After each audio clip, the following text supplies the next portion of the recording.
Il est 5 heures, le soleil se lève sur le village de Cheung, de 1200 habitants dont plus de la moitié est catholique.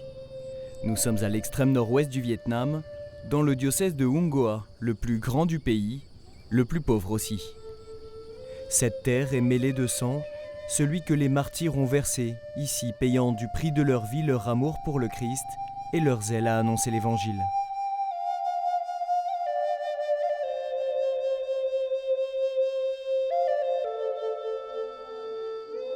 La messe de ce dimanche est célébrée en plein air, car l'église de campagne est bien trop petite pour accueillir les fidèles des villages environnants.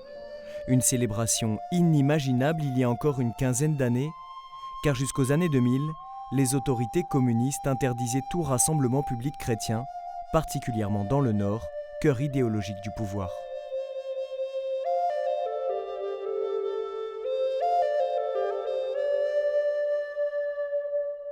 À la fin de la messe, beaucoup viennent se recueillir à l'intérieur de l'église devant les reliques de cet homme. Il s'agit de Saint Jean-Charles Cornet. On brûle des bâtons d'encens, une tradition en Asie pour rendre hommage. Car le village lui doit beaucoup, le prêtre français des missions étrangères de Paris a annoncé l'évangile ici et dans toute la province dans les années 1830, avant d'être condamné à mort pour ce même motif. Ici, tout le monde vient prier Saint Jean-Charles Cornet. Pour nous, c'est une fierté. Je trouve que cela renforce ma foi et me rend très joyeuse.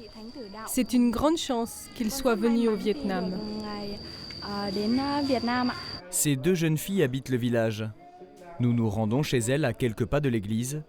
Les doyens de la famille nous reçoivent dans leur maison. En bonne place sur l'étagère, entre les statuettes religieuses et les photos des aïeux, un portrait de Jean-Charles Cornet. S'ils sont chrétiens, c'est grâce à lui. De génération en génération, de mes grands-parents à mes parents, moi-même, mes enfants et petits-enfants, nous avons appris à suivre l'exemple de Saint Jean-Charles Cornet. Il nous a aidés à comprendre la foi chrétienne et à la vivre.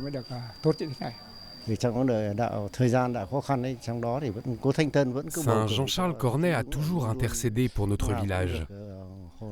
Lors de la guerre avec les Américains, beaucoup de jeunes de Cheung ont dû partir au combat, mais personne n'est mort. Cela a été une grande grâce. C'est pourquoi les jeunes mobilisés portaient souvent des médailles du saint sur eux. Les années ont passé, mais près de 2 siècles après la mort du martyr, son empreinte marque encore aujourd'hui fortement la vie de foi locale. Il y a beaucoup de problèmes sociaux ici, comme la drogue ou les jeux d'argent, la violence entre jeunes ou l'alcool. Nous trouvons que cela n'est pas bon. Nous avons conseillé à nos enfants et nos petits-enfants de s'en écarter. Le problème maintenant, c'est qu'ils ne nous écoutent pas toujours. Nous sommes vieux avec mon mari. Nous les confions à l'intercession de Saint Jean-Charles Cornet. Le seul moyen, c'est de prier.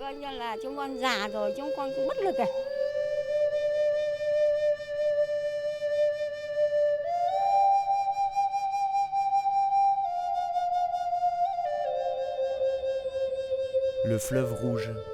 Long de 1200 km, l'immense cours d'eau passe non loin de Cheung. Il traverse le nord du Vietnam de part en part pour se jeter dans le golfe du Tonkin. Le fleuve Rouge est aujourd'hui le symbole du sang versé des martyrs. Du XVIIe au XIXe siècle, les missionnaires se sont engagés sur ces eaux pour pénétrer à l'intérieur des terres et annoncer l'Évangile. Quelques 130 000 chrétiens sont ainsi morts au nom de leur foi au Vietnam pendant près de 300 ans de persécution sous le règne des empereurs. Le fleuve Rouge s'écoule aussi près de Son Tai, l'ancienne capitale de la province. Près de 200 000 habitants est surnommée la ville des soldats au Vietnam.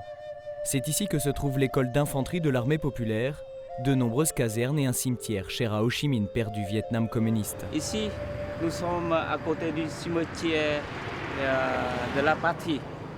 Voilà. Et maintenant, nous allons voir le monument où les saints martyrs ont été persécutés. Ironie de l'histoire, le monument des saints martyrs est aujourd'hui accolé au cimetière pour la patrie. Le père Pierre Hung est chancelier du diocèse de Ung Hoa. Il a été formé au séminaire et ordonné en cachette, comme bon nombre de prêtres sous la persécution communiste des années 1950 à 2000. ici, le sang de Saint Martyr est versé.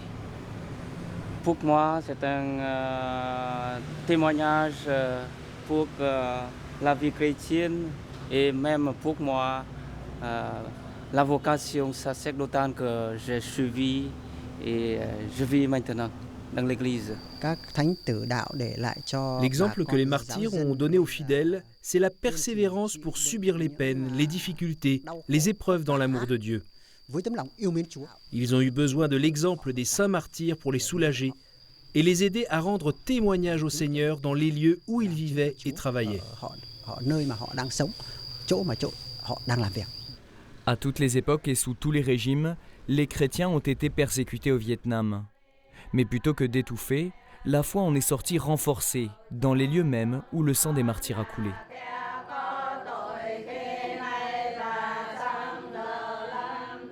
Le patriarche Tertullien a dit le sang de ces martyrs est la semence des chrétiens. Je pense comme ça, parce que quand on restreint les activités religieuses, on nous aide à faire face le sang de Saint Martyr, de nos anciens, encore coule dans nos veines jusqu'à maintenant. Aujourd'hui, pas un village chrétien qui n'ait sa stèle commémorative, pas une église qui n'ait son vitrail, pas une communauté religieuse qui n'ait sa relique. C'est dire l'impact qu'ont eu les martyrs sur l'église du Vietnam, dans une société qui ne garde du communisme que la façade tant elle s'est ouverte au capitalisme ces dernières années. Les saints martyrs ont un nouveau rôle à jouer.